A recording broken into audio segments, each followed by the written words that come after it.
Time now for sports on 104.7 The Cave. Here's Ned Reynolds.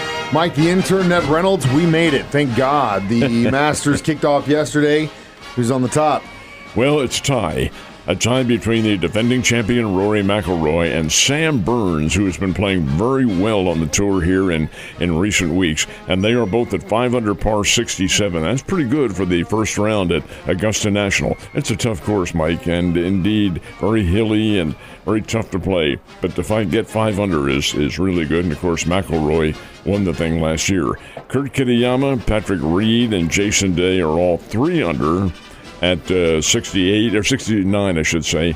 And then there's 4 others who are 2 shots back, and that includes Scottie Scheffler. So this one has a long, long way to go, and probably going to go right to the wire on Sunday before some individual will don the Masters green coat. And who will it be? Well, we'll find out. And it's anyone's guess, but liking the competition so far, DOJ has a investigation in progress, and I don't think I've ever seen this light up on your list of things to talk about. What are we talking about here? This is, in my opinion, the start of a very big deal, and I'll tell you why. This is the Justice Department, and they are investigating the National Football League to begin with. That's my opinion.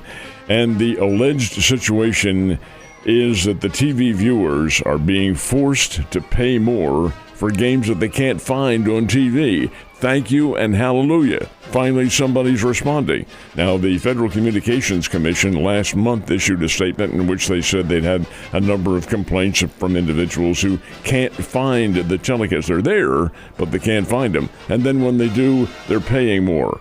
Well, the Justice Department is thinking, this just may be a violation of trust, number one, and of competition, maybe tightened competition. But whatever it is, they are investigating, and in my opinion, they should investigate all of the pro sports because they are all like this. Major League Baseball, I go to find a game, I can't find it anywhere. And yet it's there on maybe some adjunct channel that you have to pay more. This is a gouging situation that should be stopped, but we'll find out how.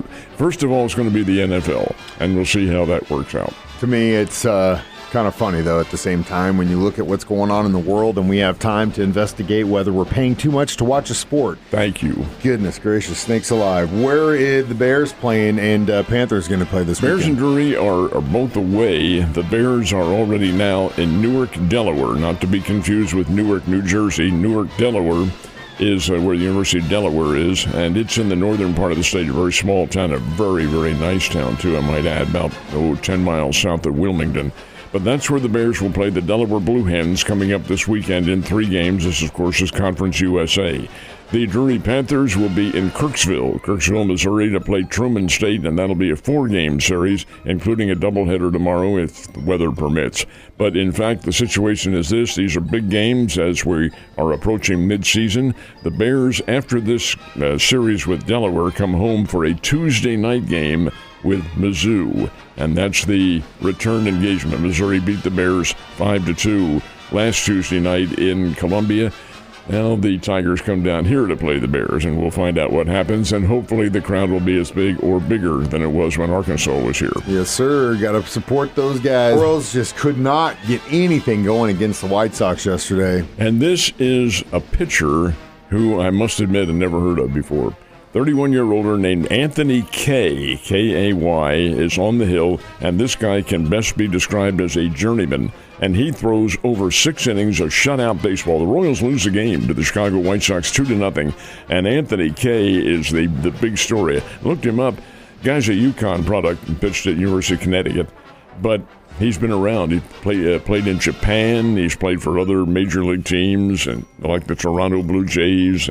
But, hey, be that as it may, he shouldn't be shutting out the Kansas City Royals. This is a good team. But he did beat them, and indeed the White Sox, who are a better team from what they had been. They were horrendous last year. Not a great year last year. Oh, my God. I mean, the bottom fell out. Record-breaking bad year. Over 100 losses and all that. Well, they're playing better now, and they beat the Royals 2-0. Now, the Springfield Cardinals played the Tulsa Drillers last night, and this is one that the Springbirds let get away. Springfield Cardinals, after a 4-0 start, are now lost 2 straight. Cardinals had a 4-1 lead in the first inning.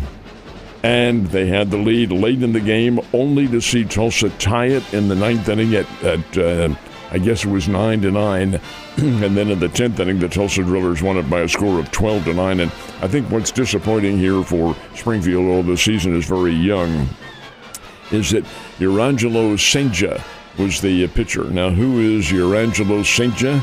Well, he's the guy who the Cardinals organization got from the Seattle Mariners for Brendan Donovan. He is from Curacao. He's native to the Netherlands and Curacao, the Dutch Antilles. But he played his college baseball at Mississippi State.